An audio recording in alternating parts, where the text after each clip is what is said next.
So if I were a first-time home buyer, what's some advice you would give me? Okay. So first of all, one thing that is very important for you to know as a first-time home buyer, in the state of North Carolina, 99% of the time, you won't have to pay the buyer agent fee anything.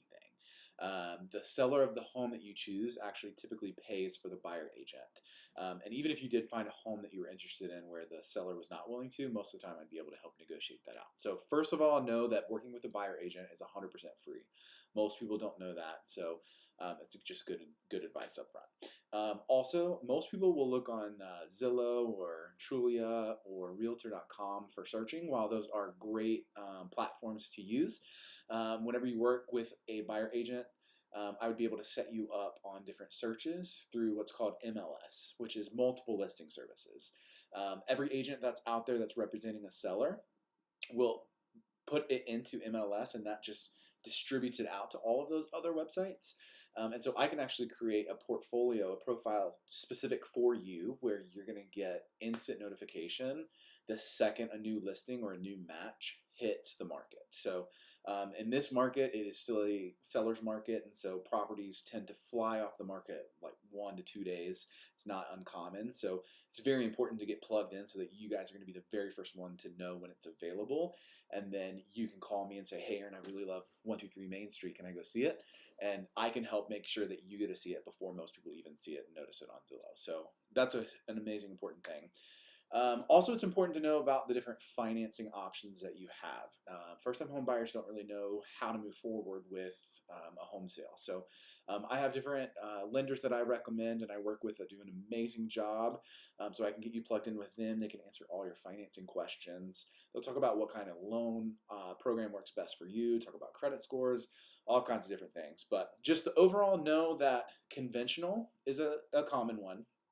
Usually you have to put at least 5% down with a conventional. And then you have an FHA loan, which most of the time is a 3.5% down. And then you have a VA loan for all of the veterans out there, where it's actually 100% financing. And then if you're outside of the urban areas, out in the rural areas, then there's actually USDA loans that's also 100% financing that's available. So there's lots of different options, but I would be able to get you in touch with the lender. So what is 100% financing? Yeah, good question. So that means that you don't have to put anything down for your loan. You'd still have your closing costs that are associated with purchasing the property, which, depending on what price range you're at, typically between $3,000 to $5,000, somewhere around there for your closing costs. But if you're able to secure a loan that is 100% financing, then you wouldn't have to put anything down on your loan, which is a nice benefit that a lot of first-time home buyers don't know about. So, good question.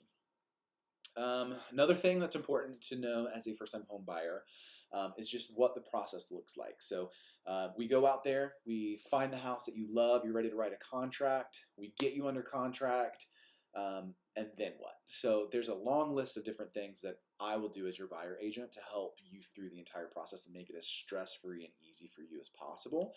And it would be starting your loan processing. It's going to be setting up inspections. It's going to be scheduling the closing. Just so many different things that you definitely need to do during your due diligence period.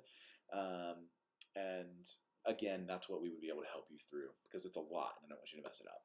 So what is the due diligence period? Okay, good question. So in the state of North Carolina, the due diligence period is the time from the point that you get under contract up until a date that we decide together, but here typically is 3 to 4 weeks. And let's just say it's June 1st and you go under contract. So if June 21st rolls around and that's the due diligence date, you have from June 1st through June 21st at 5 p.m. to decide if this is the home for you. So you have up until that point to walk away. And you can walk away for any reason, whether if it's because of inspections or appraisal, or maybe you find a home that you like better, or maybe you just decide altogether, nah, I don't want to buy. You have up until 5 p.m. on June 21st to make that decision.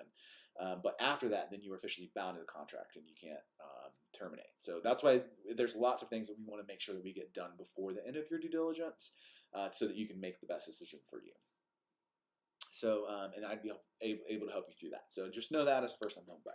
And I heard something about due diligence fee or money. What is that? Okay.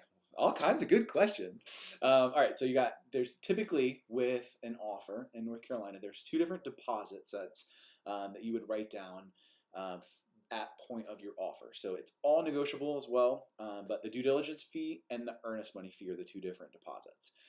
Due diligence fee, that is the money that the buyer pays the seller directly, and that is basically then to take the house off the market for you to do your due diligence process. If you decide to walk away for any reason whatsoever, that money is gone.